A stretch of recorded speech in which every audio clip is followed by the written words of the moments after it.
नाज़रीन, एक मुख्तसर से वक्फे के बाद दोबारा आप सभी का खैर मकदम है। आज हम बात कर रहे हैं, खुसूसी ट्रांसमिशन है रिज़ल्ट्स के हवाले से। बिहार के इंतखाबात हुए और फिर बहरहाल हम ये कह सकते हैं कि तकरीबन नतीजा सामने आ चुका है, अगरचे मज़ीद अभी इंतज़ार है कि ट्रेंड्स अभी इसमें क्या तब्दीली होगी। तो बहरहाल बिहार की भी बात करेंगे और इसके साथ साथ जहाँ ज़िमनी इंतखाबात हुए वहाँ के रिजल्ट्स क्या हैं उस पर भी बात करेंगे, और फिर बिलखुसूस सीमांचल का भी हम रुख करेंगे और सीमांचल में भी किस तरह के ट्रेंड सामने आ रहे हैं उस पर भी नज़र डालेंगे। लेकिन उससे पहले हम रुख करते हैं हैदराबाद का। हैदराबाद के हल्का असम्बली जूबली हिल्स का, जिसको यकीनन जिस तरह से बिहार को इस वक्त सारा देश देख रहा है, वैसे ही शायद जुबली हिल्स को ये कहा जा रहा था कि तेलंगाना सारा देख रहा था। मेरे साथ इस वक्त स्टूडियो में मौजूद हैं हमारे मौजूद मेहमान यासरुल्लाह शकील साहब। शकील साहब अस्सलाम वालेकुम। वालेकुम सलाम, बहुत बहुत शकील साहब, हैदराबाद से आगाज़ करेंगे जुबली हिल्स के हवाले से। बहुत कुछ हमने देखा और एक लोगों को इंतज़ार था, हम ये भी कह सकते हैं, शहर हैदराबाद के लोगों को भी, तेलंगाना के लोगों को भी। बिल्कुल, ये एक तजस्सुस बहुत था इस इंतखाब को लेकर, ख़ास तौर पर जबकि कांग्रेस पार्टी के अंदर बहुत सारी बातें थी जिसको लेकर कुछ नाराज़गियाँ हालिया दिनों में सामने आई थी। लेकिन बहरहाल जब यहाँ पर ज़िमनी इंतखाब का ऐलान हुआ जुबली हिल्स का, यहाँ पर इसको रेफरेंडम के तौर पर लेने का मुतालबा भी किया गया। KTR ने भी कहा रेफरेंडम होगा, बहरहाल वज़ीर आलम ने मानने से इनकार किया। लेकिन आज जो नतीजा आया है, तकरीबन अब से कुछ देर पहले नतीजे का ऐलान किया गया। 10 राउंड की यहाँ पर रायशुमारी हुई, काउंटिंग हुई। 24,658 तकरीबन 24,700 वोटों की अक्सरियत से कांग्रेस पार्टी के उम्मीदवार नवीन यादव यहाँ से कामयाब हो गए हैं। और एक बात सबसे पहले मैं यहाँ पर यह कहना चाहूंगा कि ये जो जुबली हिल्स के ज़िमनी इंतखाब का जो नतीजा आया है, यहाँ पर खुले तौर पर मजलिस इत्तेहादुल मुस्लिमीन ने नवीन यादव की हिमायत में मुहिम चलाई। सदर मजलिस बैरिस्टर असदुद्दीन ओवैसी की सरपरस्ती में मजलिस के अरकान मुखर्रना यहाँ पर इलेक्शन कैंपेन के शुरू होने से लेकर इलेक्शन कैंपेन के खत्म होने तक मुसलसल यहाँ पर फील्ड पर रहे। 9 नवंबर तक यहाँ पर मजलिस के अरकान मुखर्रना फील्ड पर रहे, राय दहिंदों से घर घर जाकर मुलाकात की और उन्हें इस तरफ राग़िब किया कि यहाँ पर कांग्रेस के उम्मीदवार को कामयाब बनाया जाए।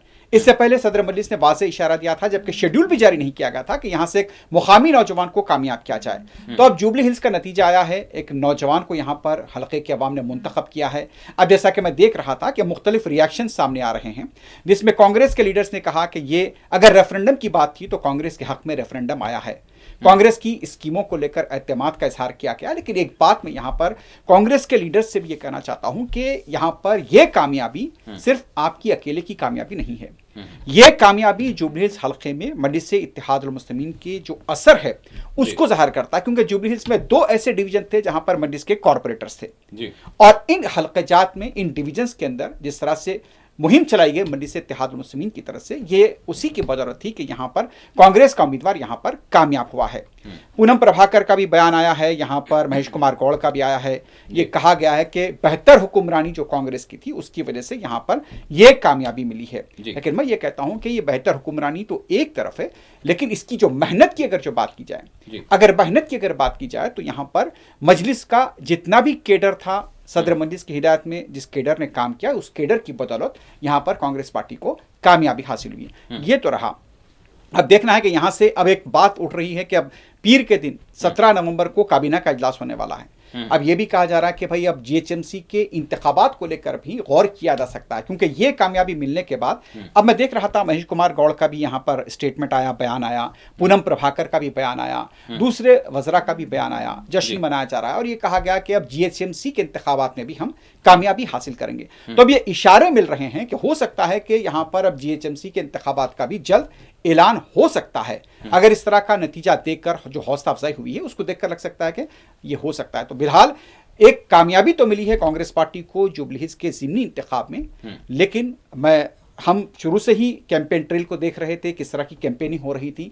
कुछ ऐसे इलाके थे जहां पर कांग्रेस के कारकुन नजर नहीं आए, लेकिन वहां पर मजलिस इत्तेहादुल मुस्लिमीन ने जिस तरह से तायद की एक नौजवान उम्मीदवार की, मैं समझता हूं कि इसका क्रेडिट जिसे जाता है, सेहरा मजलिस इत्तेहादुल मुस्लिमीन को जाता है। बहुत बड़ा जो है एक रोल रहा है, बहुत बड़ा मतलब असर हुआ है बिल्कुल बिल्कुल तायद का जो नतीजा यहाँ पर नजर बिल्कुल बिल्कुल। अदरवाइज बीच में ये भी बात हो रही थी कि भाई टक्कर का मुकाबला हो सकता है, इवन BRS के हक में भी जो है बातें यानी तबसरे चल रहे थे। तो देखिए इस बार यहाँ पर पोलिंग भी 48% 49 के करीब हुई, पोलिंग कम हुई। वैसे भी ये कहते हैं कि जुबली हिल्स सबसे बड़ा 4,01,000 के करीब वोटर्स हैं, लेकिन यहाँ पर पोलिंग का कम होना अफसोस का इजहार तो किया जा रहा था। अब उस पोलिंग के कम होने के अंदर भी बावजूद भी यहाँ पर 25,000 वोटों की अक्सरियत से यहाँ पर तकरीबन 25,000 से यहाँ कांग्रेस का उम्मीदवार कामयाब हुआ है। और जो इंतखाबी मुहिम चली यहाँ पर, उसको लेकर भी इस उम्मीद का यहाँ पर किया जा रहा था कि भाई कांटे का मुकाबला होगा, लेकिन मुझे नहीं लगा कि जब नतीजे को देखने के बाद ये नहीं लगा कि यह कांटे का मुकाबला था। यहाँ पर जिस तरह से कैंपेनिंग हुई, लोगों को जिस तरह से राग़िब किया गया हुकूमत के फलाई कामों से लेकर, और दूसरी तरफ मजलिस इत्तेहादुल मुस्लिमीन की जो मेहनत रही, उसकी वजह से ये अक्सरियत आई है। और इसका मतलब असर जो बल्दी इंतखाबात का भी आपने जिक्र किया, जरूर उस पर भी बिल्कुल हो सकता है। देखिए यहाँ पर बिल्कुल हो सकता है, असर हो सकता है। इससे पहले कि जब बल्दी इंतखाबात हुए थे, यहाँ पर उन बल्दी इंतखाबात में कांग्रेस के 2 कॉर्पोरेटर मुंतखब हुए थे, सिर्फ 2 कॉर्पोरेटर, और बीआरएस पार्टी थी, यहाँ पर बीजेपी को भी नशीसें मिली थी, बीआरएस को भी नहीं मिली थी, और मजलिस इत्तेहादुल मुस्लिमीन को भी। तो अब जब ये इंतखाबात होंगे जीएचएमसी के, तो वहां पर असल टेस्ट होगा, क्योंकि वो पूरे जीएचएमसी के अंदर होगा, तो कांग्रेस के लिए वो बहुत बड़ा टेस्ट होगा। यकीनन। नाज़रीन, अब रुख करते हैं, वैसे बिहार की तो हम बात कर रहे हैं, बिहार में एनडीए इत्तेहाद जो है वो लीड कर ही रहा है बहरहाल, लेकिन यहाँ पर बात यह है कि पसमानदा तबके की बात, और वहाँ बिहार के, वैसे तो बिहार की ओवरऑल अगर हम मेजॉरिटी को देखें तो वहाँ के मसाइल और वहाँ के लोगों के मुद्दे और जो कुछ सारी चीज़ें रही है वो देश के सामने हैं, क्योंकि बिहारी सिर्फ बिहार में नहीं है बल्कि सारे देश में वो कहीं ना कहीं काम करते हैं और नकले मकानी पर मजबूर होते हैं। और बिहार का भी अगर सबसे पसमानदा इलाका है तो वो है सीमांचल, और सीमांचल के हवाले से हमेशा नाइंसाफ़ी होती रही है। अब सीमांचल के लोगों के हक़ के लिए जब कोई आगे बढ़ता है तो मुख्तलिफ बातें होती रही हैं। मेरी मुराद है शकील साहब, मजलिस इत्तेहादुल मुस्लिमीन, सवाल यहाँ पर यह ज़रूर हुआ, जब भी सवाल हुआ कि भाई क्यों आ रहे हैं, बिल्कुल सही तरह, लेकिन जवाब ये मिला कि भाई इन पिछड़े पसमानदा जो लोग हैं उनकी बात अगर करने के लिए आ रहे हैं तो उस पर भी आप इल्ज़ाम आयद करेंगे। बहरहाल, क्या अभी जो लीड्स आ रही हैं वो क्या कह रही हैं? देखिए, सबसे पहली बात, मैं जो लीड्स को मैं देख रहा हूँ, बिहार के जो सीमांचल का जो इलाका है, पसमानदा, इंतहाई पसमानदा इलाका है, वहाँ पर जिस तरह से बैरिस्टर ओवैसी के बयानात भी सामने आए थे कि भाई यहाँ पर इंतखाब में अजीम इत्तेहाद के साथ मुफाहमत हो सकती है, 6 नशीसों की बात की गई थी। लेकिन अब से कुछ देर पहले, यानी कि जब हम बात ही कर रहे थे, नाज़रीन, ये प्रोग्राम जब चल रहा है, मजलिस इत्तेहादुल मुस्लिमीन 6 नशीसों पर बिहार में आगे चल रही है। और आपको मैं बता दूं कि यहाँ पर मजलिस के बिहार के जो सदर हैं अख्तर अली ईमान साहब, आरमोर से तकरीबन 32,581 वोटों से वो आगे चल रहे हैं। आरमोर से अख्तर अली ईमान साहब। अगर हम बात करें दूसरे हल्के जात की भी बात करें, यहाँ पर कोचा दामन का भी एक हल्का यहाँ पर आता है। कोचा दामन के हल्के के अंदर भी जिस तरह से बताया जा रहा है कि मजलिस इत्तेहादुल मुस्लिमीन के उम्मीदवार सरवर आलम साहब तकरीबन यहाँ पर अब 23,000 वोटों से आगे चल रहे हैं। तो कोचा दामन के अंदर भी मजलिस इत्तेहादुल मुस्लिमीन के उम्मीदवार आगे चल रहे हैं। अगर एग्जैक्ट फिगर कोचा दामन का अगर बताया जाए तो तकरीबन यहाँ पर बताया जाता है कि 22,000 से ज्यादा वोटों से वो आगे चल रहे हैं। ये कोचा दामन है। एक हल्का है यहाँ पर बाईसी का हल्का है बिहार के अंदर, बाईसी का हल्का है। बाईसी के अंदर भी मजलिस इत्तेहादुल मुस्लिमीन के उम्मीदवार यहाँ पर आगे चल रहे हैं। और आपको बता दें कि गुलाम सरवर 6,680 वोटों से अब से कुछ देर पहले तक यहाँ आगे चल रहे थे। और उसके बाद एक जोकीहाट का इलाका है, यहाँ पर भी मजलिस इत्तेहादुल मुस्लिमीन के उम्मीदवार मोहम्मद मुर्शिद आलम ये भी आगे चल रहे हैं। और इनकी भी जो अपने हरीफ के साथ जो फ़र्क है वो अच्छा फ़र्क बताया जा रहा है, क्योंकि अभी भी तकरीबन 7 से 8 राउंड की यहाँ पर पोलिंग होनी बाकी है। तो हो सकता है कि यहाँ पर कुछ ऊपर नीचे हो, लेकिन बताया गया है कि जोकीहाट से यहाँ पर अब तक की इत्तलात है कि मुर्शिद आलम 16,345 वोटों से आगे चल रहे हैं। तो ये एक और अच्छी खबर है मजलिस इत्तेहादुल मुस्लिमीन के लिए। एक और हल्का है ठाकुरगंज का हल्का। ठाकुरगंज के हल्के से भी मजलिस इत्तेहादुल मुस्लिमीन के उम्मीदवार यहाँ पर आगे चल रहे हैं। तो मैं समझता हूं कि यहाँ पर कांग्रेस पार्टी जो कि अजीम इत्तेहाद का हिस्सा थी, गौर कीजिए इस बात को कि कांग्रेस पार्टी जो कि अजीम इत्तेहाद का हिस्सा थी, वो पार्टी सिर्फ 5 यहाँ पर नशीसों पर आगे चल रही है। तो आप अंदाजा लगाइए कि ये जो भी यहाँ पर वोटिंग हो रही है, रायदही हो रही है, मजलिस इत्तेहादुल मुस्लिमीन ने एक बहुत ही यहाँ पर एक अपना मौक़िफ़ को बहुत ही मुस्तहकम किया है। अगर हम ठाकुरगंज की बात करें, जोकीहाट की बात करें, बाईसी की बात करें, कोचा दामन की बात करें या फिर आमोर की बात करें, मजलिस इत्तेहादुल मुस्लिमीन के उम्मीदवार यहाँ पर आगे चल रहे हैं। और अगर बात करें कांग्रेस पार्टी की, अभी अभी जो इलेक्शन कमीशन की जो ऑफिशियल वेबसाइट है वहां पर यह बता रहा है कि मजलिस अब 6 नशिस्तों पर आगे चल रही है। कुछ ही देर में हम आपको उसका भी हल्का बताएंगे। लेकिन यहाँ पर सबसे बड़ा सवाल होता है कि मजलिस इत्तेहादुल मुस्लिमीन जिस तरह से बिहार में मुजाहरा कर रही है, कांग्रेस पार्टी वहीं पर 5 नशिस्तों पर है, जबकि मजलिस ने कम उम्मीदवार खड़े किए थे। जितने भी उम्मीदवार खड़े किए थे, कांग्रेस पार्टी वहां पर ज्यादा उम्मीदवार यानी कि ज्यादा नशिस्तों पर इंतखाब लड़ी थी। लेकिन इसके बावजूद भी यहां पर ऐसा लग रहा है कि कांग्रेस पार्टी को लोगों ने वहां पर मुस्तरद किया है। बिहार में अजीम इत्तेहाद, एक तरह से अब अजीम इत्तेहाद की बात करें, 200 नशिस्तों तक यहां पर एनडीए का इत्तेहाद पहुंच रहा है। तो यकीनन तय है कि यहां पर हुकूमत तो बनने जा रही है एनडीए की। लेकिन एक बात यहां पर सवाल जरूर होता है बाखर साहब कि क्या फिर से, अब क्योंकि बीजेपी की नशिस्तें ज्यादा हैं, तो क्या बीजेपी यहां पर हुकूमत बनाएगी या फिर नीतीश कुमार को फिर से मौका दिया जाएगा? ये बड़ा अब ये बिहार की सियासत में सबसे बड़ा सवाल उठ रहा है। अब देखना है कि कल तक, जब ये आज शाम तक जितने भी नतीजे आएंगे, फिर उसके बाद कल तक ये वाज़ेह हो जाएगा कि आखिरकार नीतीश कुमार ही वजीर आला बनेंगे या फिर यहाँ पर बीजेपी अपने किसी एमएलए को इस ओहदे के लिए फायज करती है। एक बार बता दें कि यहाँ पर जो खबर ठाकुरगंज से आए हैं, मजलिस के उम्मीदवार गुलाम हसनैन साहब 8,885 वोटों से अपनी सबकत को आगे किए हुए हैं। यानी कि पहले 3,000 थी, अब बड़ी है। तो तकरीबन 6 नशिस्तें मजलिस के इस्तेमाल से देखा गया तो यहाँ पर लग रहा है कि 6 नशिस्तों पर मजलिस इस वक्त आगे चल रही है। जी जी, बिल्कुल ये है। और इसके साथ साथ शकील साहब बात यहाँ पर यह है कि यानी कांग्रेस यहाँ पर 5 पर नज़र आ रही है और एमआईएम जो है 6 पर। अब यहाँ पर जिस तरह का सवाल किया जाता रहा कि भाई आप क्यों आ रहे हैं वगैरह वगैरह, इस हवाले से, तो ये एक बड़ी, मतलब हम ये कह सकते हैं कि इस मरतबा इंतखाबात में एमआईएम के लिए एक मजीद जो है एक हौसला अफजा मामला रहा। नहीं, बिल्कुल। देखें, आप बिहार को देखें या फिर आप यहाँ जुबली हिल्स की बात करें। जुबली हिल्स के अंदर भी, हालांकि कांग्रेस पार्टी के जितने भी जो लीडर्स है जिनका मैं बयान देख रहा था, उनकी तरफ से तो फिर जुबली हिल्स के बारे में लेकर कोई बयान नहीं आया।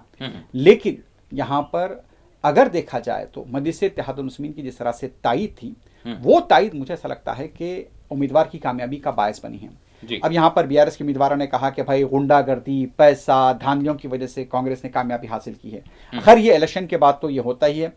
अब देखना है कि अब यहाँ पर जो नया उम्मीदवार बना है, नया एमएलए जो बना है, अब उनकी कारकर्दगी भी यहाँ पर रही। हालांकि यहाँ पर बीआरएस पार्टी 10 साल से इख्तिदार पर थी और जो तरक्की को लेकर जुबली हिल्स देखने में फैशनेबल दिखता है, लेकिन कई ऐसे इलाके जुबली हिल्स से लगे हुए हैं। यूसुफगढ़ की बात करें, आप बोराबंडा की बात करें, रहमत नगर की बात करें और विंगलराव नगर की बात करें, यहाँ पर एक स्लम है, मिडिल क्लास भी रहता है यहाँ पर।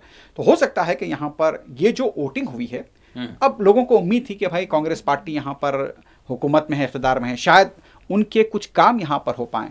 तो उसी को देखते हुए मुझे ऐसा लगता है कि ये कामयाबी मिली है कांग्रेस को। फिर एक बार ये कहता हूँ अपने नाज़रीन से कि मजलिस इत्तेहादुल मुस्लिमीन ने जिस तरह की मेहनत की है कांग्रेस के उम्मीदवार के लिए, ये सहरा मजलिस इत्तेहादुल मुस्लिमीन के सर भी जाता है। शकील साहब, अब यहाँ पर ओवरऑल जिस तरह से हम अगर बिहार की बात करें तो किस तरह से मुहिम चलाई गई थी और इलेक्शन कमीशन भी जो है इसमें मौरिद इल्ज़ाम रहा, सारी चीज़ें हुई, लेकिन अब ये जो नतीजा आया है, अब इस नतीजे के बाद अपोजिशन उसका जो अभी रिएक्शंस तो आने शुरू हो गए हैं कि भाई पैसा खर्च किया गया, पैसे के ज़रिए किया गया, शफाफियत नहीं रही, तो अब इसके मायने क्या रह जाते हैं, मैं जानना चाहूँगा। नहीं, देखिए कि अब ये तो होता है कि साहब ब्लेम गेम तो होता ही रहेगा, चाहे वो कोई भी पार्टी हो।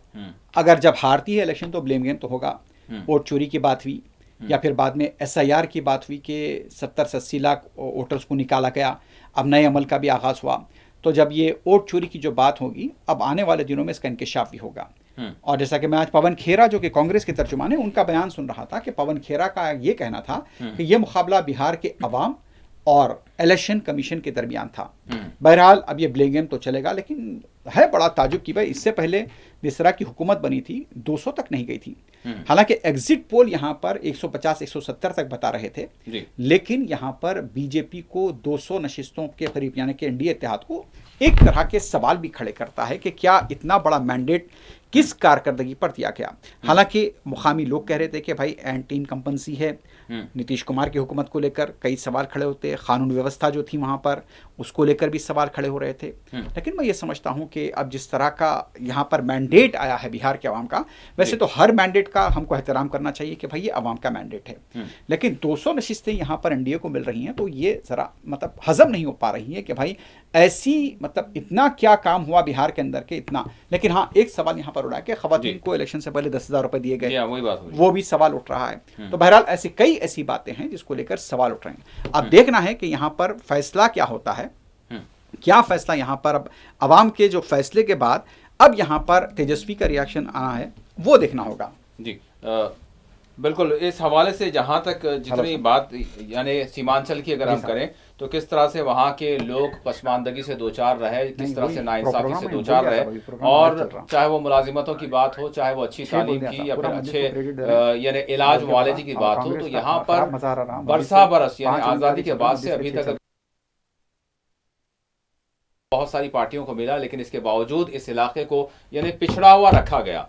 किसी ने किसी को कुछ कहा, किसी ने किसी को कुछ कहा, लेकिन यहाँ से वोट लिए जाते रहे, लेकिन यहाँ के लोगों के जो मसाइल हैं बुनियादी तौर पर उनको हल करने के लिए कोई भी जिस अंदाज में पेशरफ्त होनी चाहिए थी वो नहीं हुई। तो इसको शकील साहब ये एक अच्छी बात है खुद यानी कि सीमांचल के लोगों की भी, कि यहाँ पर एक वो जिसकी आवाज़ को चाहते हैं उनको कहीं ना कहीं जो है यानी आगे देखिए यहाँ किया पर है लोगों ने। एक बात यहाँ पर तय है जी, सीमांचल के अंदर एक आवाज मिली है, पसमानदा आवाम को, जो भी गरीब आवाम थे उनको एक आवाज़ मिली है।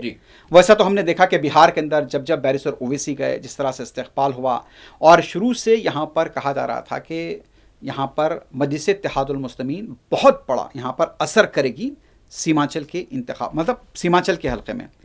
लेकिन देखिए कि यहाँ पर एक पार्टी थी जन स्वराज पार्टी। अब आप देखिए कि कहते हैं कि स्क्रीन पर नहीं है पार्टी, नहीं है। जी हाँ, स्क्रीन पर जन स्वराज पार्टी नहीं है। मजलिस इत्तेहादुल मुस्लिमीन आ गई और वो कांग्रेस, मतलब देखिए कि कांग्रेस का एक बड़ी पार्टी, कांग्रेस बिहार में बड़ा गठबंधन, तेजस्वी यादव को यहाँ पर बैरिस्टर ओवैसी के हवाले से खबर आई थी कि अख्तरुल ईमान साहब ने खत भी लिखा था कि भाई हमको 6 सीट दीजिए, हमको नशिस्तें, मतलब अलायंस के लिए यहाँ पर ख्वाहिश का इज़हार किया गया था, लेकिन दरकिनार किया गया। अब देखिए कि नतीजा क्या हुआ यहाँ पर। किस मतलब ये देखिए कि सियासी समझबूझ जो होती है उसको लेकर अगर मुजाहरा किया जाता तो यहाँ पर शायद वो ईगो का इशू था या क्या इशू था पता नहीं है, लेकिन यहाँ पर यह बात तय है कि कांग्रेस पार्टी का मुजाहरा यहाँ पर बहुत ही खराब रहा। वैसे पर आरजेडी भी उतना अच्छा मुजाहरा नहीं कर पाई। 70 से 80 की बात कर रहे थे, लेकिन वो 25 से 30 के दरमियान में आकर खड़ी हो गई।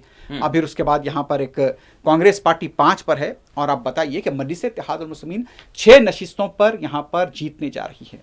तो आप अंदाजा लगाइए कि मजलिस इत्तेहादुल मुस्लिमीन कांग्रेस का कितना बेहतर। और ऐसा भी नहीं है कि मैं जैसा कि बताया कि अख्तरुल ईमान साहब 30,000 वोटों से आगे चल रहे हैं, कोचा दामन से सरवर आलम साहब वो 24-25,000 वोटों से आगे चल रहे हैं, बैसी से गुलाम सरवर 7,000-8,000 वोट से आगे चल रहे हैं, जोकीहाट से मुर्शिद आलम वो भी अच्छी अक्सर से जीत रहे हैं, ठाकुरगंज से गुलाम हसन वो भी मतलब 8-10 हज़ार की लीड से आगे हैं। अभी यहाँ पर 6-7 राउंड की पोलिंग बाकी है, हो सकता है कि 5-6 बज जाए यहाँ पर ख़तई नतीजा जाने में। लेकिन हम आपको ये बता दें कि यहाँ पर सीमांचल के अवाम का जो फैसला है यकीनी तौर पर उसे एक दानिशमंदाना फैसला कह सकते हैं कि इतनी बड़ी तादाद में इतने बड़े मतलब अक्सरियत के साथ मजलिस के उम्मीदवारों को उन्होंने वोट दिया है। और ये यकीनन अब ये अजीम इत्तेहाद को भी ये सोचना पड़ेगा कि भाई हमारे साथ क्या चूक हो गई। मजलिस का मुजाहरा मतलब 100% बेहतरीन मुजाहरा, शानदार मुजाहरा MIM का, लेकिन वहां पर कांग्रेस चूक गई और फिर तेजस्वी यादव भी चूक गए। तो ये बहुत बड़ी बात है। अगर साथ लेते अगर तो उसका मतलब नतीजा और कुछ बेहतर हो सकता था। और यानी इसके बावजूद यानी सोचने वाली बात यही है कि ऐसा क्यों किया गया। अब मामला जिस तरह से अब जो नतायज सामने आए हैं, रिजल्ट जो सामने हैं, इसने सीमांचल के लोगों को यकीनन एक हौसला हम कह सकते हैं कि उनको फराहम किया है। और आगे के हवाले से हम जो है वाक़तन जी बिल्कुल। और एक बात यहाँ पर है कि यहाँ पर जिस तरह से पप्पू यादव साहब भी थे, अब वो कह रहे थे कि भाई सीमांचल में कामयाबी होगी, इतनी बड़ी कामयाबी होगी, लेकिन मैं ये कहता हूं कि जब पप्पू यादव ने कहा था कि अगर आमोर से अख्तरुल ईमान जीत गए तो वो इस्तीफा देंगे, 2 लोगों के इस्तीफा की बात करूंगा मैं यहाँ पे। एक तो आमोर का है, यहाँ पर पप्पू यादव, तो क्या सवाल ये उठता है कि क्या पप्पू यादव साहब इस्तीफा देंगे? यह बहुत बड़ी बात है। क्या पप्पू यादव साहब इस्तीफा देंगे, ये एक सवाल है। और जन स्वराज पार्टी के लीडर हमारे PK साहब, प्रशांत किशोर हर चैनल को लिख के देते गए कि भाई अगर नीतीश कुमार वजीर आला नहीं बनेंगे, 25 से ज्यादा सीटें आएंगे तो मैं सियासत छोड़ दूंगा, इस्तीफा कर दूंगा।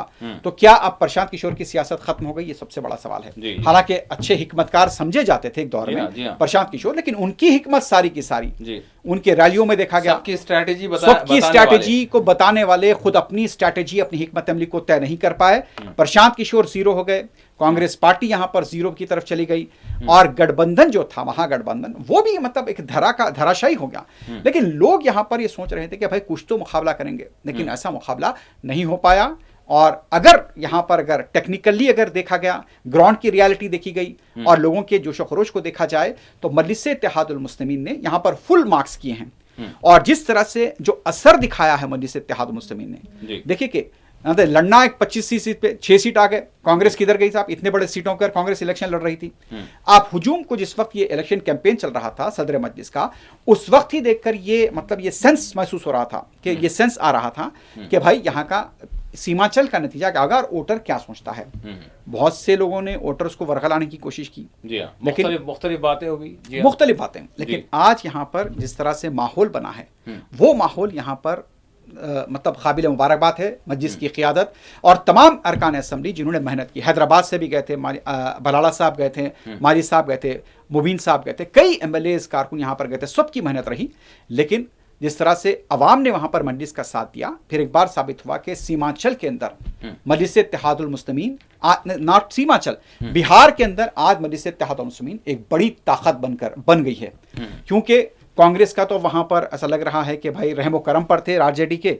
आरजेडी ने पहले तो नशिस्तें कम दी, फिर उस नशिस्तों को कम देने के बाद उनके 5 उम्मीदवार यहां पर आए हैं। अब वो खतई नतायज के आने तक क्या हल होगा वो तो बेहतर ही जानते हैं कि वक्त, लेकिन आज यहां पर मजलिस तमल 6 हो सकता है कि आगे कुछ और भी बढ़े, लेकिन 6 पर कामयाबी मजलिस की यहां पर यकीनी है, जैसा कि हमने इससे पहले भी बताया। तो लगता है कि यहां पर अभी हमको इंतजार करना पड़ेगा। कांग्रेस को अब यहां पर सोचने की जरूरत है कि इस कदर उनका खराब मुजाहरा क्यों रहा, ये एक सबसे बड़ा सवाल है। जी, सवाल यहाँ पर ये है और बहुत सारी चीज़ें वो हैं जिससे जो है सबक सीखना चाहिए। और हम देख रहे हैं कि पिछले 10 वर्षों में जिस मामले को लेकर आगे बढ़ा गया और फिर अपोजिशन की जानिब से जिस तरह का दमखम होना चाहिए, क्या वो दमखम नज़र आया है, ये भी एक सवाल बन रहा है। यानी एक वो वक्त था कि ईवीएम के हवाले से बात होती थी, फिर दूसरा वो वक्त आया, हमने देखा कि मुख्तलिफ दूसरे मौज़ूआत बनाए गए, फिर उसके बाद इस मरतबा फिर एक मरतबा इलेक्शन कमीशन को जो निशाना बनाया गया था। लेकिन क्या उसका असर हुआ है शकील साहब? मतलब देखिए साहब, बिहार में जिस तरह से किया गया था, वोट अधिकार यात्रा भी निकाली गई थी। अब वो यात्रा, अभी जितने भी यात्राएं हैं, मेरे ख्याल से ऐसा लग रहा है कि फिलहाल तो अभी आराम की ज़रूरत है, एहतिसाब की ज़रूरत है कि कहाँ पर चूक हुई। यहाँ पर देखिए कि ये एक कहते थे कि भाई बिहार का इलेक्शन पूरे मुल्क की सियासत को बदलेगा। अब देखिए कि क्या बदलेगा, नहीं बदलेगा या फिर जैसा है वैसा जारी रखेगा, वैसी जारी रखेगा। अब उसके बाद बंगाल का इंतखाब, फिर उसके बाद यूपी आएगा, ये किस तरह का होगा? यहाँ पर अब अलायंस वाले भी असर पड़ेगा, मुझे ऐसा लगता है। कांग्रेस के साथ अलायंस के आरजेडी को महंगा पड़ा। अब फिर यूपी के अंदर जब अलायंस हुआ था लोकसभा के इंतखाबात में कांग्रेस का, तो एक अच्छा अलायंस बना था वहाँ पर, लेकिन वो बात यहाँ पर नजर नहीं आई बिहार के अंदर, जिस तरह से बिहार में आनी चाहिए थी, वो यूपी के अलायंस के अंदर नहीं आई। अब मुझे ये लगता है कि भाई यहाँ पर जो हालात बने हैं बिहार में, एक तो तेजस्वी यादव को हो सकता है कि जो भी उनकी सरपरस्ती थी कांग्रेस के साथ मुफाहमत के अंदर, और फिर बाद में अगर यहाँ पर मजलिस-ए-इत्तेहादुल मुस्लिमीन को शामिल करते तो हो सकता था कि कुछ यहाँ पर उनका बहुत कुछ फायदा हो सकता था। देखिए एक बात यहाँ पर गौर करने की, हैदराबाद के अंदर जुबली हिल्स में मजलिस-ए-इत्तेहादुल मुस्लिमीन ने कांग्रेस को जिता दिया, मैं तो ये कहूंगा जी। हालांकि ये बात कांग्रेस के लीडर्स नहीं कह रहे हैं, कांग्रेस के लीडर्स ये बात नहीं कह रहे हैं, लेकिन मैं ये कहता हूं कि जुबली हिल्स के अंदर अगर जो जीत हुई है वो मजलिस की मरहून मिन्नत है, इसका सहरा मजलिस को जाता है। अब ये नहीं कहना चाहिए कि भाई यहाँ पर हमारे बुलबते हमारे, लेकिन जो मेहनत हुई है मैं उसका जिक्र कर रहा हूँ। Not even election campaign, during the election campaign और फिर बाद में द डे ऑफ पोल, उस वक्त भी मजलिस के लोगों ने जिस तरह से मतलब कारकुनों ने जो भी मेहनत की है उसको लेकर ये कहा जा सकता है कि मतलब दयानतदारी के साथ मेहनत की है। वहीं अगर बिहार के अंदर जिस तरह से आपने इनकार किया मजलिस के साथ, तेजस्वी यादव के कुछ रिमार्क भी आए थे सदर मजलिस के खिलाफ, तो मैं ये समझता हूं कि अब आप देख लीजिए, एहतिसाब कीजिए कि आपने किस तरह से बिहार के अंदर इंतखाब हारा है। 6 नशिस्तों पर यहाँ पर मजलिस कामयाब हो रही है। तकाबुल कर लीजिए, कांग्रेस 5 पर आ गई है और मजलिस 6 पर है, तो ये तकाबुल कीजिए, एनालाइज कीजिए। जो भी आपके पॉलिटिकल गुरु है या हिकमतकार हैं, एनालिस्ट हैं, जो भी हैं, उनको इस बात का मतलब देखना पड़ेगा कि हम मजलिस-ए-इत्तेहादुल मुस्लिमीन से बहुत पीछे रह गए हैं। तो यकीनी तौर पर एक बात तो ये पूरे लोगों के लिए भी है कि भाई बिहार के अंदर SIR हुआ, क्या ये उसका नतीजा है? अब यूपी में होने वाला है, दूसरी रियासतों में, तमिलनाडु में होने वाला है। तो अब इसको लेकर तमाम सियासी जमातों को एक एहतसाब करने की ज़रूरत है कि क्या इसका असर पड़ सकता है इलेक्शन पैटर्न के ऊपर। शशि थरूर कांग्रेस के लीडर कुछ बोल रहे हैं, आप देखते हैं क्या? Let's wait for the Election Commission to discuss and disclose the results. I'm sure that the party has a responsibility to study in detail the causes. But remember, we were not the senior partner in the alliance, and that RJD also has to look carefully at its own performance.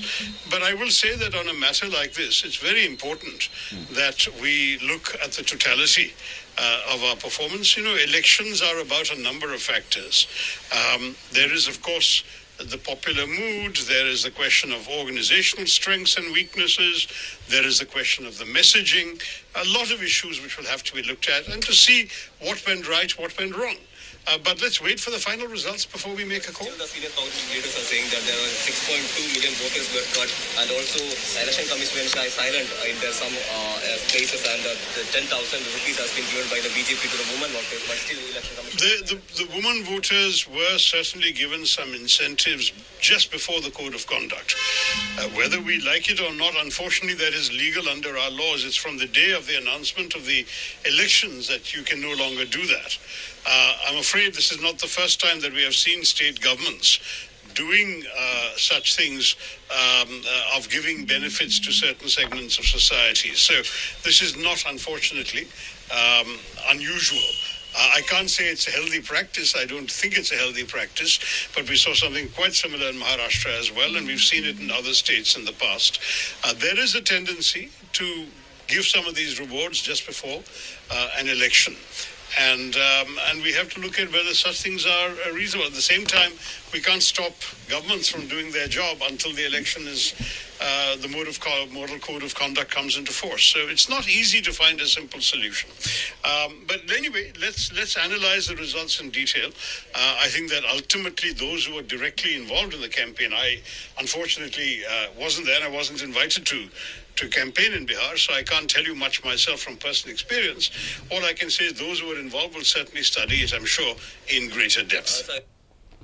किस तरह की study करनी पड़ेगी, किस तरह का एहतसाब करना पड़ेगा और कहाँ पर क्या कमी हुई है? देखिए, अब जिस तरह से थरूर साहब बात कर रहे थे कि वो पार्ट ऑफ कैंपेन नहीं थे जी, तो वो मतलब दूसरे जो लोग कैंपेन का पार्ट थे, शायद हो सकता है कि वो कुछ बोले, लेकिन एक बात तो यहाँ पर ज़रूर है कि मेजर पार्टनर कांग्रेस नहीं थी, उनका कहना था। मतलब इन टर्म्स ऑफ व्हाट के कांग्रेस को 60 सीटें दी गई लड़ने के लिए, आरजेडी ने 100 पर लड़ा, और वो साहनी साहब की पार्टी थी, वीआईपी पार्टी, वो पार्टी भी लड़ी।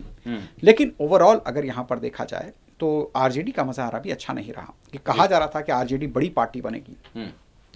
बिहार की सियासत में अक्सर ये कहा जाता है कि भाई लालू यादव एक फैक्टर है, फिनोमेन, बिहार की सियासत का फिनोमेन है। लोग उनसे अगर उनके नाम पर अगर वोट भी मांगते हैं तो उनको डरा के लोग वोट भी मांगते हैं। अब जंगल राज it's related to Lalu Prasad Yadav. Completely ये बात थी कि लालू प्रसाद यादव इसके लिए जिम्मेदार हैं।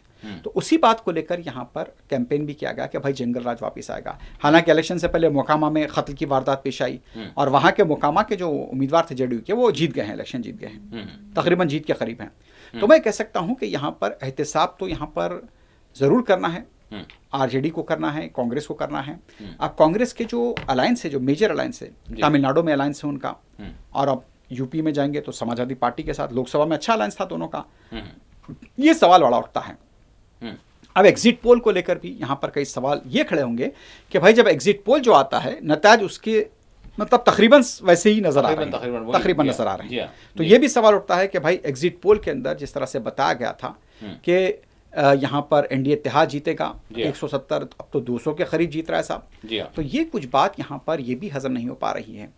अब देखिए कि पोस्टमार्टम तो हो गया इसका, मतलब पोस्टमार्टम इन सेंस जो हारने वाली पार्टियां हैं, कांग्रेस हो, आरजेडी हो, ये पार्टियां अब इसका एहतसाब करेंगे। तजुर्बेकार लोग हैं कांग्रेस में भी और आरजेडी में भी, उसका एहतसाब करेंगे। अब देखना है कि क्या नतीजा निकलता है, लेकिन हो चुका है यहाँ पर एक तरह से। जो तेजस्वी यादव जो उभर रहे थे, समझ रहे थे कि भाई बिहार की अगर बागडोर संभालेंगे तो बेहतरीन मुकाबला करेंगे यहाँ पर। अच्छा, उन्होंने वादा भी किया हर घर से नौकरी का, और कई स्कीमों का भी ऐलान किया उन्होंने, लेकिन अब बैड लक के अगर वो नहीं जीत पाए, उनका इत्तेहाद नहीं जीत पाया, तो अब देखना है कि यहाँ पर आगे क्या होगा, किस तरह की स्ट्रैटेजी बनेगी, क्या कांग्रेस से वो अलायंस बरकरार रहेगा। अब तो खैर आने वाले 5 साल तक का इंतजार करना पड़ेगा, फिर लोकसभा के इंतखाबात आएंगे। तो अब ये मैंने समझता कि यहाँ पर अब आरजेडी को भी कुछ दिनों के लिए यहाँ पर स्ट्रैटेजी पर अपनी तवज्जो देनी चाहिए कि क्या हुआ, किस तरह से इस तरह का नतीजा आया। ये एक बड़ी बात है। खासतौर पर कांग्रेस पार्टी का जो रोल रहा है उनके अलायंस के तौर पर, वो भी एक तरह से सोचने की जरूरत है कि आखिर इस कदर कांग्रेस पार्टी ने नाकिस मुजाहरा क्यों किया। 5 चीजें पहले तो 4 थी, 5 हुई, लेकिन वो मुजाहरा नहीं कर पाए। हालांकि वो एक लीडिंग अलायंस है महागठबंधन अजीम इत्तेहाद का, वो लीडिंग अलायंस के साथ कांग्रेस पार्टी थी, लेकिन कांग्रेस पार्टी वहां पर अच्छा मुजाहरा नहीं कर पाई। तो यही बात है कि देखिए कि मजलिस इत्तेहादुल मुस्लिमीन किसी के साथ अलायंस नहीं था, जो भी अलायंस था वहां पर तकरीबन 6 नशिस्तों पर मजलिस इत्तेहादुल मुस्लिमीन वहां पर फिलहाल आगे चल रही है। और जब ख़तई नतायज होंगे, शाम तक जारी हो जाएंगे, तो यकीनी तौर पर मजलिस इत्तेहादुल मुस्लिमीन वहाँ पर कामयाब होगी। जी, मजलिस इत्तेहादुल मुस्लिमीन की बात आपने की, इसके साथ साथ ओवरऑल बिहार के जो नतायज है वो यही बता रहे हैं कि एनडीए इत्तेहाद वो काफ़ी जो है सबकत ले जा चुका है और तकरीबन यानी बात वाज़ेह हो गई है कि फिर से हुकूमत यहाँ पर किसकी बनने जा रही है। अब चीफ मिनिस्टर की भी बात ज़रूर होगी, तो बिल्कुल आपसे जानना चाहूँगा। सबसे पहली बात है कि यहाँ पर ये बीजेपी अभी आगे है, बीजेपी ये बात पहले ये कहा जा रहा था कि अगर भाई जेडीयू के अगर यहाँ पर उम्मीदवार आगे होते, जेडीयू की नशिस्तें अगर आगे होती, तो हो सकता था कि नीतीश कुमार को वजीर आला बनाने पर सोचा जा सकता था। अब पीछे अब यहाँ के चूंकि महाराष्ट्र का मामला जैसा आपने देखा कि जब शिंदे शिवसेना को कम सीटें मिली, बीजेपी को ज्यादा मिली, तो फडणवीस को वजीर आला बना दिया गया। हालांकि शिंदे साहब ने कुछ नाराजगी दिखाई थी। अब सवाल ये पैदा होता है कि क्या नीतीश कुमार, डिस्पाइट के बीजेपी के पास 90 से करीब ज्यादा सीट है, 100 से करीब सीट है और इनके पास 80 के करीब सीट है, तो क्या नीतीश कुमार तैयार हो जाएंगे? ये बहुत बड़ा सवाल है। क्या नीतीश कुमार हटने के लिए तैयार हो जाएंगे? क्या उनका दल हटने के लिए तैयार हो जाएगा? ये बहुत बड़ा सवाल है। अगर नीतीश कुमार की ख्वाहिश रही कि नहीं वजीर आला मुझे बनना है, तो फिर बिहार में गड़बड़ हो सकती है। लेकिन उसके लिए 1-2 दिन का इंतजार करना पड़ेगा। आज तो नतायज आने बाकी हैं, लेकिन फाइनल जो रिजल्ट्स आएंगे उसके बाद सवाल ये बराबर बहस जरूर शुरू हो जाएगी। बहस जरूर शुरू होगी कि क्या नीतीश कुमार नायब वजीर आला बनेंगे, ये बड़ी सवाल है। तो अब सवाल नीतीश कुमार का लेके यही है कि क्या वो नायब वजीर आला बनेंगे या फिर बीजेपी के लिए रास्ता छोड़ देंगे, बीजेपी के कोई भी उम्मीदवार को वहां पर बीजेपी वजीर आला बनाकर बिठा देगी। अगर ऐसा हो गया, नीतीश कुमार नाराज हुए, तो उसका असर गड़बड़ाएगा बस। तो उसके बाद समझिए कि कुछ ना कुछ वहां पर गड़बड़ जरूर होगी। बिल्कुल। सीपीआई लीडर डी राजा जो है, क्या उनका रिएक्शन है इब्तिदाई तौर पर? Trends show such a thing and we will have to wait for the end of the counting. During our campaign in Bihar we could see huge popular response and support for Mr. Tejasvi and Maga Gadbandhan. But now the counting yearly trends show something else. So let us wait for the final round of counting.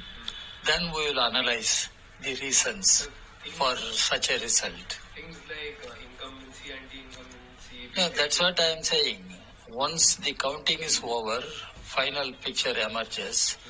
As a political party, our party, CPI, Communist Party of India, and the parties which have come together under India bloc, we will analyze the reasons. Because in Bihar, the issue was raised, this vote adhikar, vote chori, that issue was raised. And I could see huge popular response.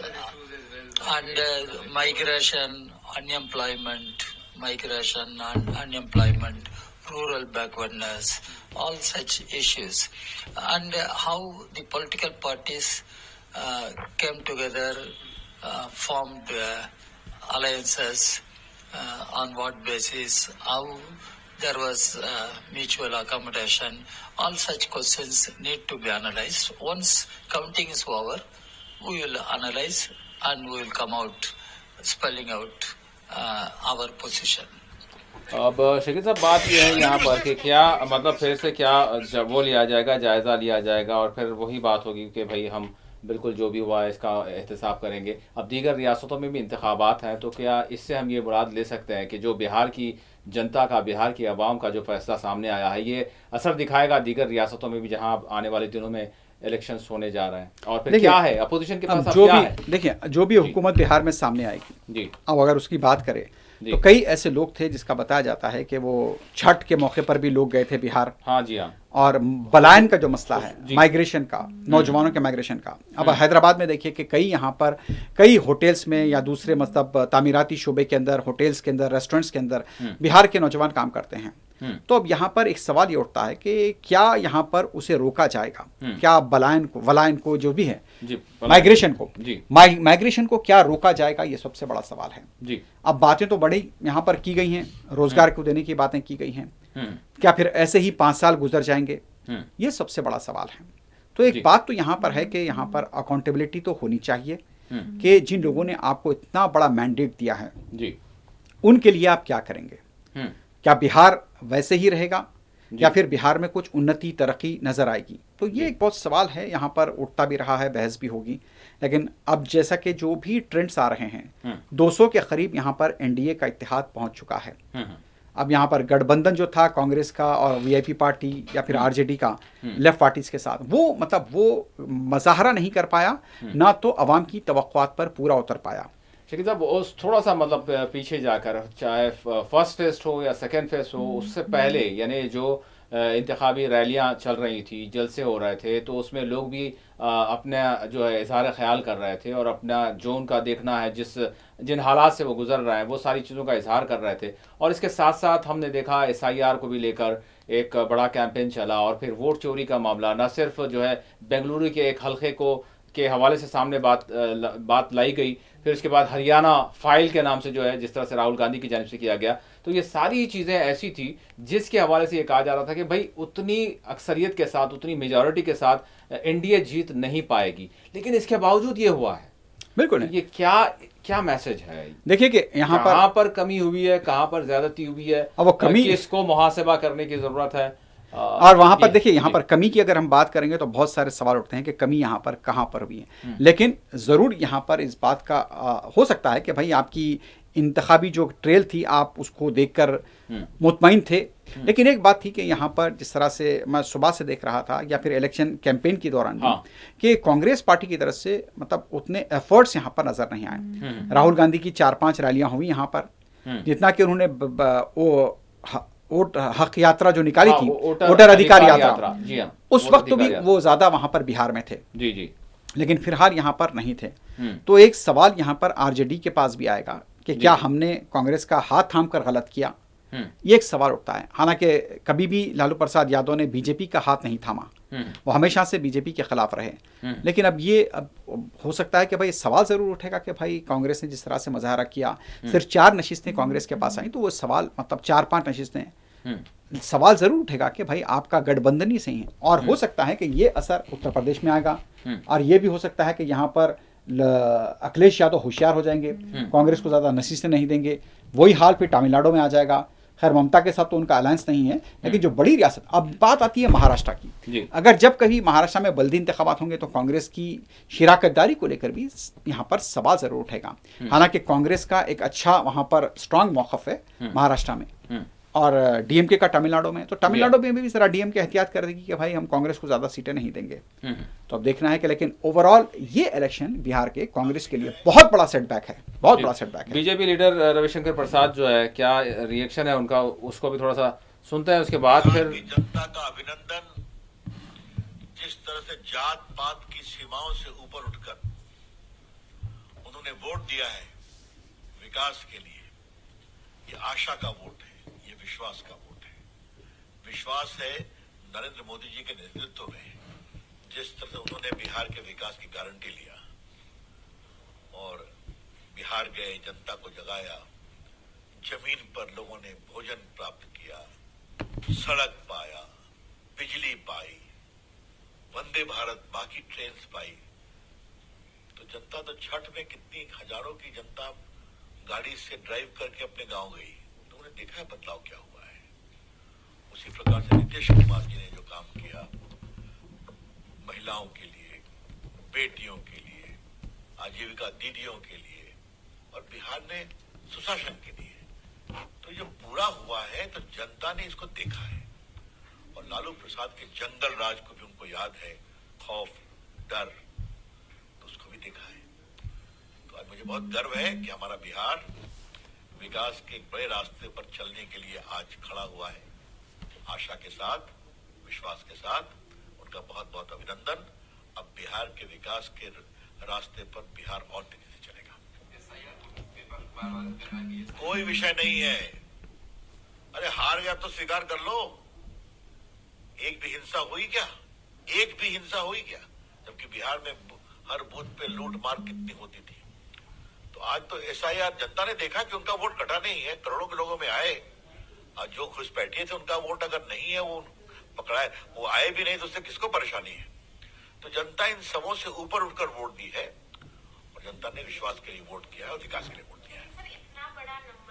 Chairman भी थे, कैसे देखते हैं? अब शकील साहब, यहाँ पर बात यह है कि जिस तरह से रविशंकर प्रसाद ने कहा कि घुसपैठियों का ने वोट नहीं दिया और पहले ही से कह दिया गया था बीजेपी की जानिब से कि हमको घुसपैठियों का वोट नहीं चाहिए, तो बात यह है कि अब जो यानी अब सूरत हाल जो बन गई है, जो ट्रेंड्स है वो वाज़ेह तौर पर आया है, सबके सामने है कि अब जो कुछ सरकार बनने के हवाले से, उसके बाद क्या घुसपैठियों के हवाले से जो कुछ कहा गया, कोई ऐसी कार्रवाई, क्रैकडाउन्स वगैरह, एक्चुअल है क्या मामला? घुसपैठी जो बोल रहे हैं, हुआ क्या? अगर था तो सारी चीज़ें आनी चाहिए थी सामने। ये देखिए, घुसपैठियों का जी, सिर्फ ये घुसपैठियों की बात नहीं होती है। लफ्ज़ घुसपैठिए जो होता है कि वो कुछ मतलब बात ही नहीं है जी। आपकी 20 साल से हुकूमत है, चाहे बिहार की बात करें, आसाम की बात करें, आपकी हुकूमत वहां पर मुसलसल है, लेकिन आप वहां पर इतने साल की हुकूमत के अंदर मरकज में भी आपकी हुकूमत है जी। तो ये काम तो आदमी रहता है। ये मतलब ये अपोजिशन का काम नहीं है ना घुसपैठियों को रोकना, ये आपका काम है, लेकिन आप उसको नहीं रोक पाए हैं। बस लाइन पर हैं आप। एक बात मैं आपको बता दूं कि जो ताज़ा 6 हल्क़ेजात के यहाँ पर ट्रेंड सामने आए हैं, मैं हमारे नाज़रीन को बता दूं कि आमोर से मजलिस इत्तेहादुल मुस्लिमीन के अख्तरुल ईमान 35,163 वोटों से आगे चल रहे हैं जी। कोचा दामन से सरवर आलम 22,200 वोटों से, गुलाम सरवर बाइसी से 5,510 वोटों से आगे चल रहे हैं। जोकीहाट से मुर्शिद आलम ने अपनी यहाँ पर जिस तरह से बताया गया कि 23,570 अपनी सबकत को बहुत बढ़ाया है। ठाकुरगंज से गुलाम हसन तकरीबन 8 से 10,000 वोटों के दरमियान आगे हैं और बहादुरगंज से मजलिस के उम्मीदवार तौसीफ आलम 4,600 से आगे हैं। तो 6 नशिस्तों पर मजलिस इत्तेहादुल मुस्लिमीन बिहार में इस वक्त आगे चल रही है और ऐसा लग रहा है कि यहाँ पर इन 6 नशिस्तों पर मजलिस अपना झंडा लहराएगी और ये कांग्रेस पार्टी से भी मजलिस का बेहतरीन मज़ारा रहेगा। गुज़िश्ता के 2020 के इंतखाबात में मजलिस ने 5 पर कामयाबी हासिल की थी, हालांकि वहां पर जिस तरह से दगाबाजी की गई, लोग वहां से निकलकर आरजेडी में गए, लेकिन अब की बार यहां पर और भी मजलिस मजबूत हुई है और वोटों का फर्क भी जिस तरह से बताया जा रहा है कि अब ये कहा गया कि अख्तरुल ईमान जब पूरी तरह से यहां पर काउंटिंग हो जाएगी 50 से 60,000 तक उनकी अक्सरियत हो सकती है। कूचा दामन के अंदर भी सरवर आलम की मेजॉरिटी और बढ़ सकती है।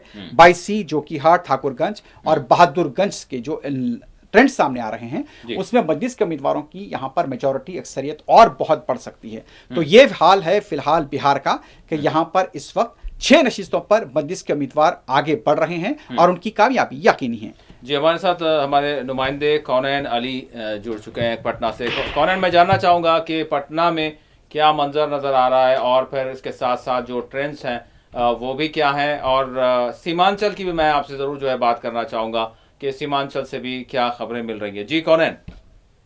जी, सीमांचल से तो बहुत अच्छी खबरें अभी सामने आ रही है। जिस तरीके से लगातार काउंटिंग का जो मरहला है चालू है और इसी बीच में जो है मजलिस के जो अभी कैंडिडेट हैं, जो अभी मार्जिन के हिसाब से जो हम लोगों के पास डेटा सामने आया है उसमें 6 सीटों पर जो है वो एकदम पुख्ता तौर पर जो है जीत हासिल करने जा रही है। जी जी जी, सीमांचल की आप बात कर रहे हैं जी। ठीक, साथ ही साथ अगर ओवरऑल हम बिहार की बात करें तो किस तरह का मंजर है और क्या तय मतलब क्या वाज़ेह हो चुका है, मैं जानना चाहूँगा, और किस तरह के रिएक्शंस भी आ रहे हैं वहाँ की जो यानी लोकल पॉलिटिक्स है या फिर वहाँ की जो लीडरान हैं उनकी जानिब से कोई ख़ास बयान किसी का या फिर कोई शिकायत इस हवाले से?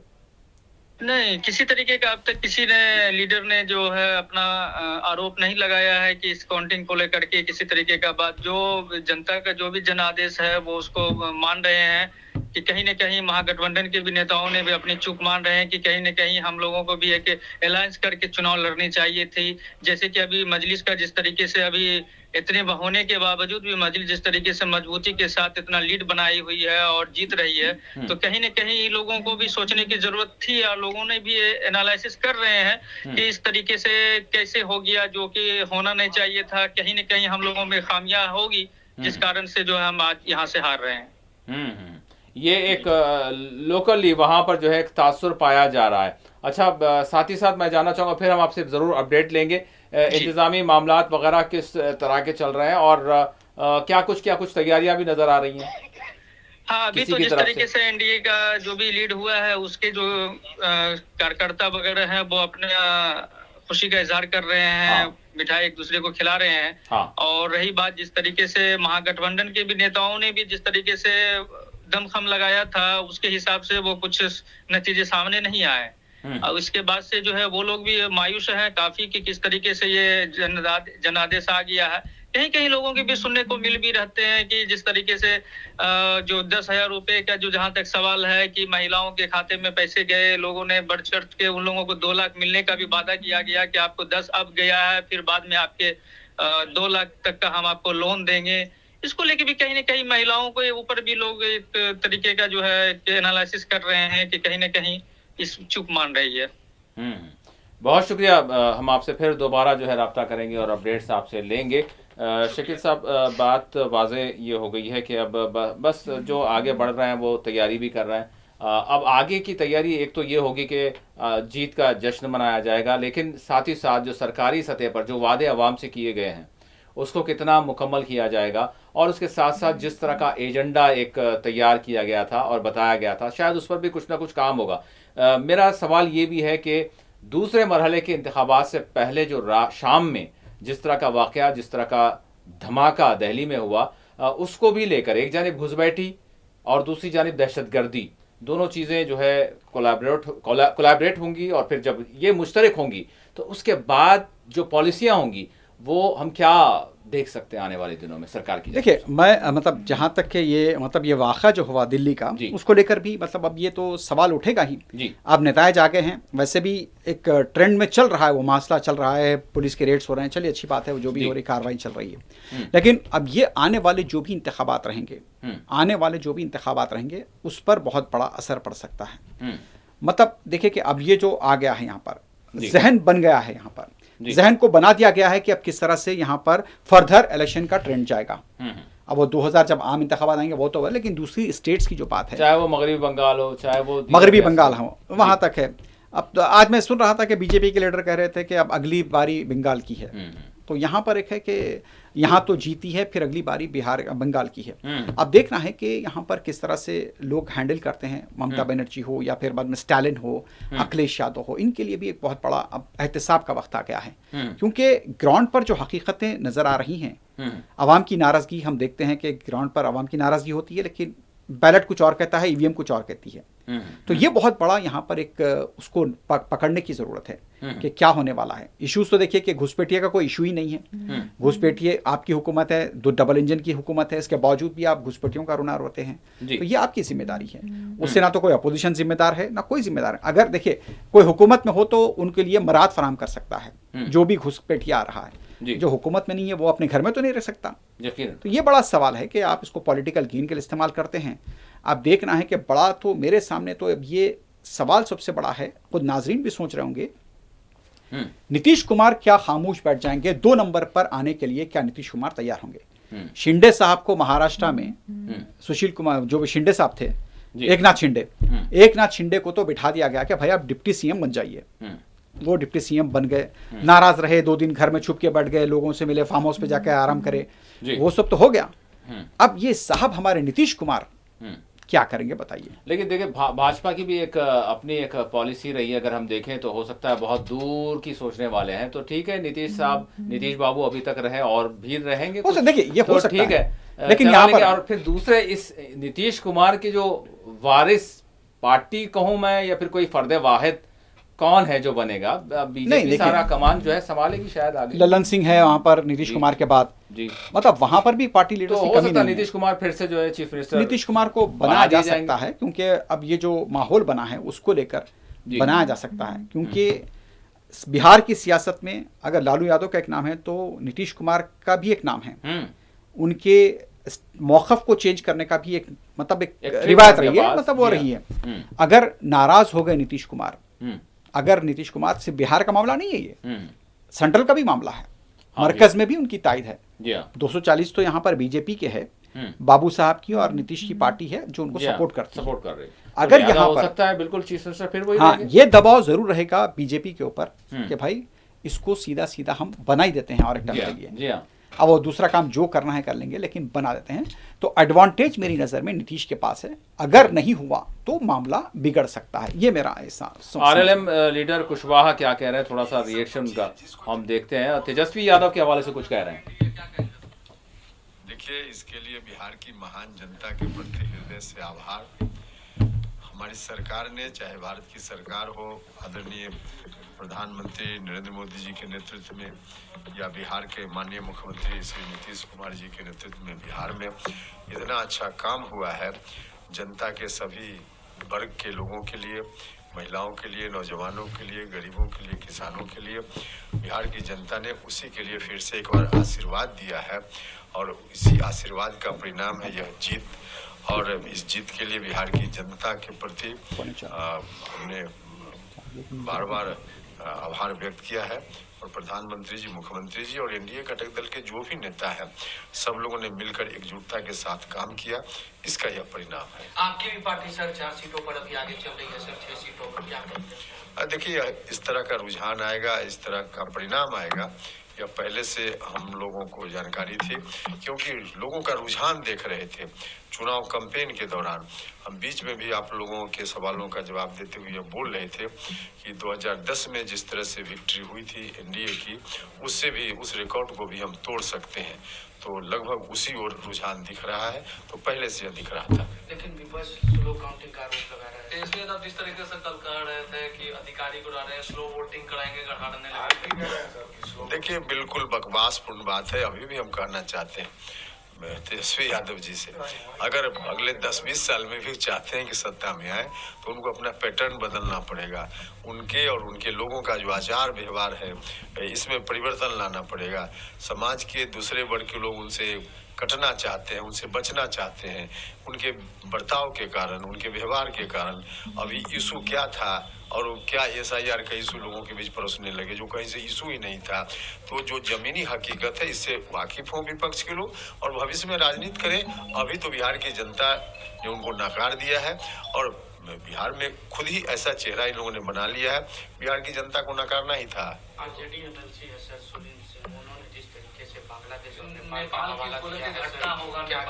यही सब तो चीज है जिसको जनता नहीं पसंद करती है, जिस वक्तव्य से जनता नफरत करती है, उस तरह का वक्तव्य देकर विपक्ष के लोग, आरजेडी के लोग चाहते हैं कि जनता को बरगला देना। तो बिहार की जनता को उस तरह से नहीं बरगला सकते। एक तरफ हमारी सरकार भारत की या राज्य की इतना अच्छा काम कर रही है और दूसरी ओर ये लोग अनर्गल बात करके लोगों की भावना को भड़का करके चाहते हैं सत्ता में आ जाए। 7 जन्म में संभव नहीं। दानापुर का चुनाव जीते हैं। दानापुर तो बहरहाल जश्न का माहौल है भाजपा के हलकों में, एनडीए के हलकों में, बीजेपी के दफातर पर जश्न मनाया जा रहा है और ये वाज़ेह हो गया है कि फिर एक मरतबा एनडीए यहाँ पर बिहार में हुकूमत बनाने जा रही है। अब रहा सवाल वज़ीर आला कौन बनेंगे, अब ये कुछ ही वक्त में पता चल जाएगा। शकील साहब, यहाँ पर एक इसके साथ साथ यानी एक रियासत के इंतखाबात थे तो बड़ा अहम मौका हमारे लिए रहा और सारा देश भी जो है कहीं ना कहीं मसरूफ़ होता है जहाँ कहीं भी होता है। तो अब इसके साथ हमारे लिए कुछ इम्पॉर्टेंट और बड़े अहम मामलात भी हैं, इक़दाम भी हैं।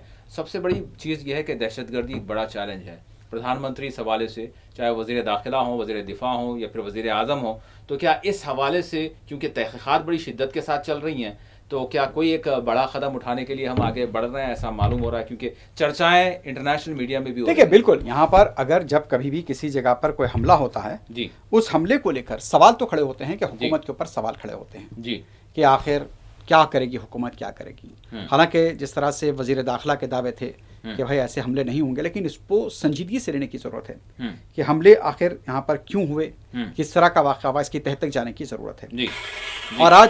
और आज जिस तरह से मैं देख रहा था कि चाहे घुसपैठियों की बात करो या फिर बाद में आतंकी हमलों की बात करो, एक सवाल तो ज़रूर उठता है कि आखिरकार इस तरह का हमला हुआ क्यों। ये एक बहुत बड़ा सवाल है जी। दाखिली सिक्योरिटी, और वो भी आप दिल्ली के लाल किले के पास हमला हुआ, तहकीकात होनी चाहिए, जो भी इसके जिम्मेदार हैं उनको कैफर किरदार तक पहुंचाना ज़रूरी है।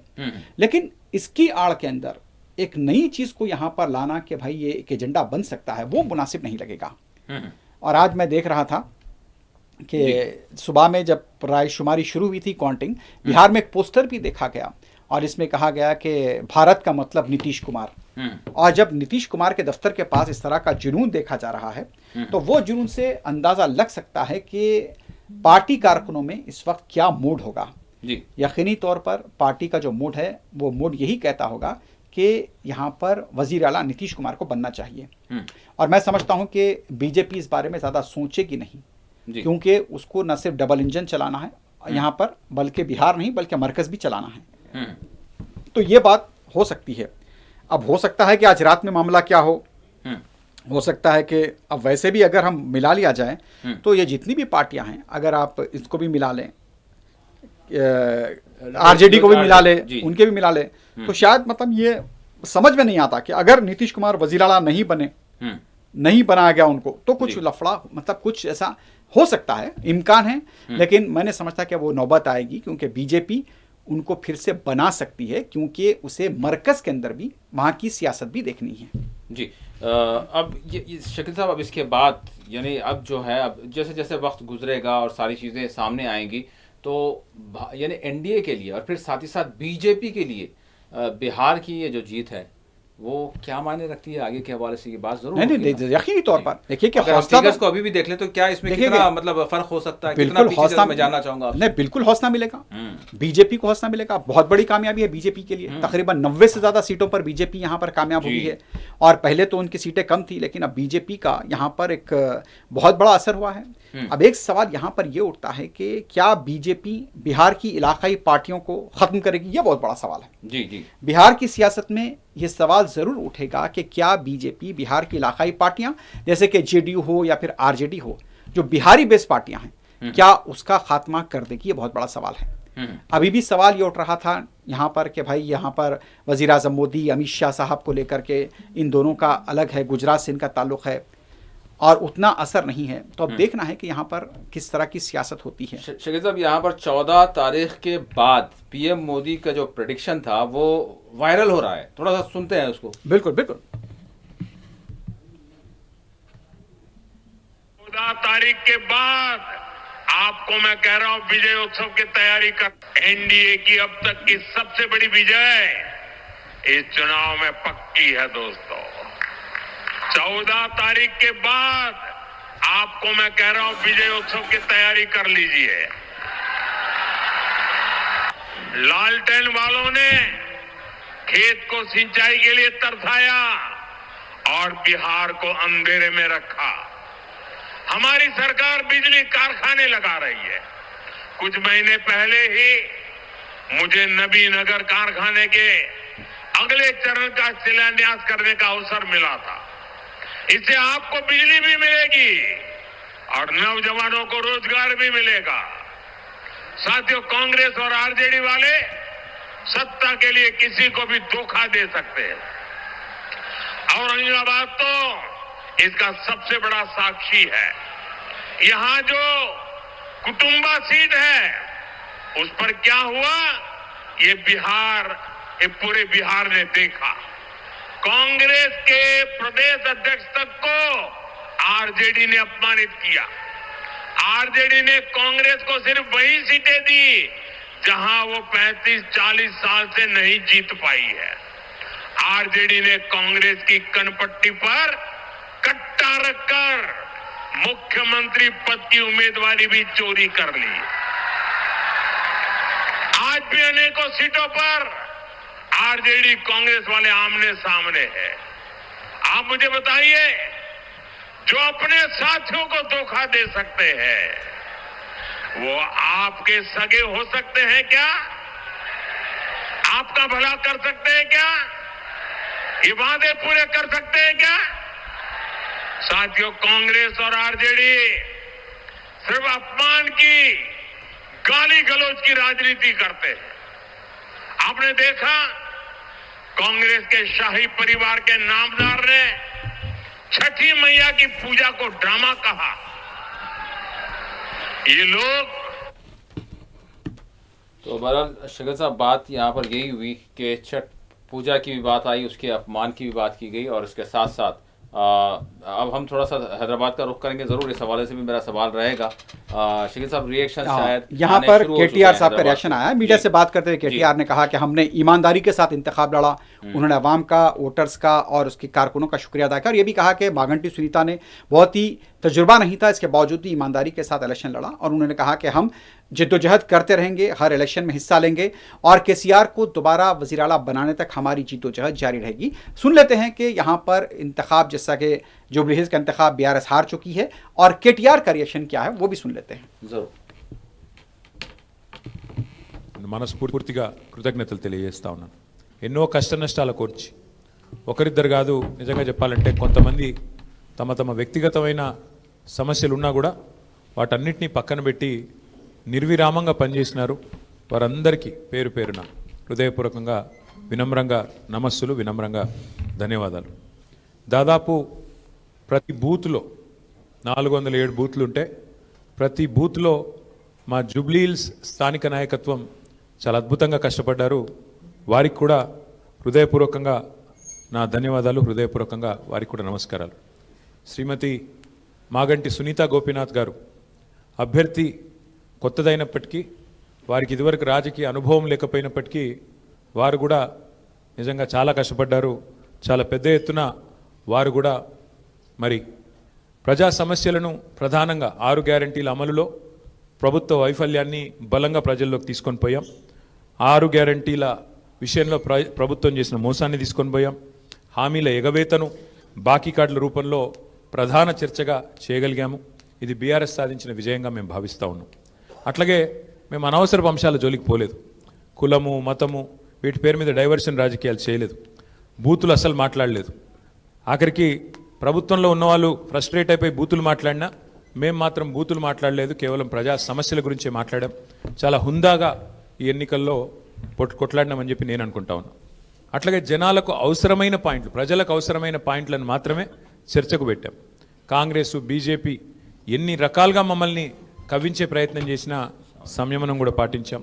అట్లాగే మేమేం చేశాము, ఎందుకంటే ఒక 10 ఏళ్ళు ప్రభుత్వాన్ని నడిపిన ఒక జవాబుదారీ పార్టీగా, ఒక బాధ్యత గల ప్రతిపక్షంగా 10 ఏళ్ళు మీరు ఏం చేశారు జూబ్లీ హిల్స్ కంటే 5,328 కోట్లతో అభివృద్ధి సంక్షేమ కార్యక్రమాలు చేశామని చెప్పి జాతీయ స్థాయిలో కూడా మీరు చూసినట్టయితే మరి కాంగ్రెస్ పార్టీ బీహార్లో తన ఉనికిని కోల్పోయే పరిస్థితి ఉన్నది. కాబట్టి ఇవన్నీ సహజం, గెలుపులు ఓటములు సహజం. దీన్ని ఏదో పెద్ద సెట్ బ్యాక్ లాగా చూసుకోవాల్సిన అవసరం లేదు.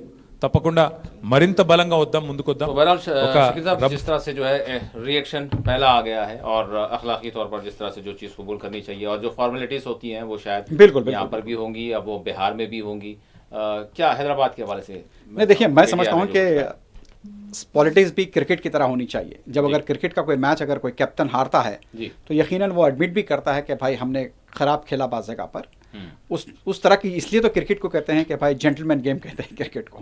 पॉलिटिक्स भी जेंटलमैन गेम बनना चाहिए, और जिस तरह से रिएक्शंस आना चाहिए वो रिएक्शन आना चाहिए कि भाई आपने क्या गलत किया, उसकी तरफ से हुआ।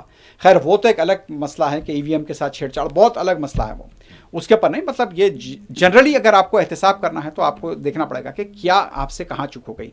तो रफली मैं भी ये बता दूं कि यहाँ पर जुबली हिल्स से तो कांग्रेस कामयाब हुई है, और केटीआर साहब ने कहा भी कि भाई हम आवाम का शुक्रिया अदा करते हैं और हम जिद्दोजहद करते रहेंगे, इस तरह की उन्होंने बात की है।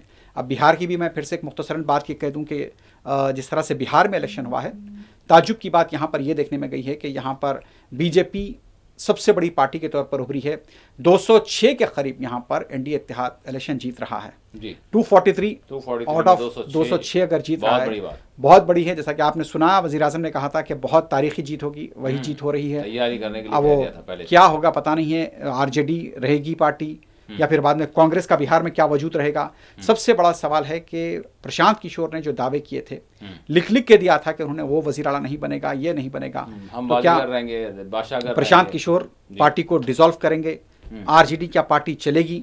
यह बहुत बड़ा सवाल है कि आरजेडी से कितने लोग निकल कर जाएंगे आने वाले दिनों में, बहुत बड़ा सवाल है।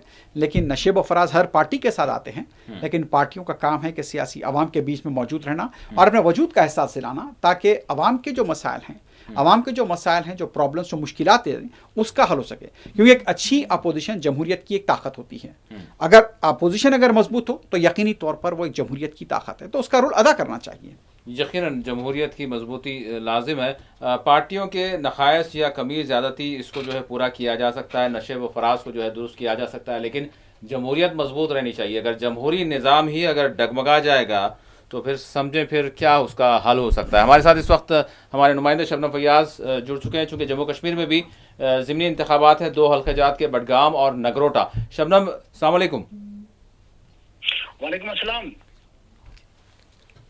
जी शबनम, मैं जानना चाहूँगा कि नगरोटा और बडगाम दोनों हल्क़ाजात के हवाले से क्या अभी डिक्लेयर हो चुका है या फिर क्या कुछ है, कौन सबकत ले जा रहा है, किसकी लीड है? जी देखिए, अगर नगरोटा की बात करें, वहाँ ये बिल्कुल अब कंफर्म हो चुका है कि बीजेपी ने वहाँ पे अपनी निशस्त पे कब्जा जमाया है। और अगर बात की जाए तो बिल्कुल यहाँ बडगाम निशस्त पर जो आगा मुंतजिर है, जो पीडीपी के कैंडिडेट हैं, वो बहुत आगे हैं और 4000 से ज्यादा वोटों से वो आगे हैं और शायद ही अब उसको कोई हरा सकता है। और सिर्फ अनाउंसमेंट की देरी है और ये निशस्त जो है वो पीडीपी के खाते में जा रही है, और जिसकी वजह से नेशनल कॉन्फ्रेंस को एक दचका जरूर है ये, क्योंकि ये नेशनल कॉन्फ्रेंस की निशस्त रही थी और ज़िमनी इंतखाबात 1 साल के बाद ही जब हुए तो नेशनल कॉन्फ्रेंस इस निशस्त को हार कर जो है अपनी पार्टी के लिए उसको बहुत कुछ अब सोचना पड़ेगा, क्योंकि एक वजीर आला, एक सरकार होने के बावजूद अगर कहीं पे कोई निशस्त हारी जाए तो ये काफी बड़ा दचका माना जा सकता है। यकीनन। बहुत बहुत शुक्रिया शबनम, आपने जो है तफसीलात बताई। मजीद अपडेट्स हम आपसे बुलेटिन में मिलेंगे। Thank you. नाज़रीन, ओवरऑल हो चुकी है कि बिहार में कौन हुकूमत बनाने जा रहा है, कौन हुकूमत बनाएगा। ये और बात है कि चीफ मिनिस्टर कौन बनेंगे, ये अलग शक्ल है। क्या नीतीश कुमार बनेंगे या फिर कोई और चेहरा आएगा। बहरहाल ये इंटरनल मामला एनडीए का हो गया है। और साथ ही साथ सीमांचल में देखें तो हमने एक तब्दीली देखी और मजलिस के लिए जो एक हौसला अफजा जो है मामला, न सिर्फ मजलिस के लिए बल्कि सीमांचल के लोगों का इरादा भी जो है यहाँ पर सामने आ गया है। अब ओवरऑल बात यही है कि आज का दिन काफ़ी अहमियत का हामिल था। सभी की नज़रें आज बिहार के इंतखाबी नताइज पर थीं और नताइज तकरीबन सामने आ चुके हैं। अब बात यह है कि क्या अब अखलाकी तौर पर हर पार्टी आएगी, कोई तो जश्न मनाएगा, जो कोई भी जीत चुके हैं उनके हलकों में अभी से जो है खुशी का माहौल है, जश्न मनाया जा रहा है और वो उसी खुशी और मसरत के आलम में लोगों के सामने आएंगे, मीडिया में आएंगे और अपनी जीत के हवाले से, जैसे पहले कह रहे थे प्रधानमंत्री ने, जैसे 14 तारीख का पहले ही से ऐलान कर दिया था जश्न मनाने के लिए, मिठाइयाँ बांटने के लिए, वो सारी चीज़ें बहरहाल वो तो सारे उनके जो दावे थे वो सारे फिर से आकर उसको दोहराएंगे। लेकिन जिन्होंने इंतखाबात के दौरान भी इलेक्शन कमीशन को निशाना बनाया था और बहुत सारे दावे किए थे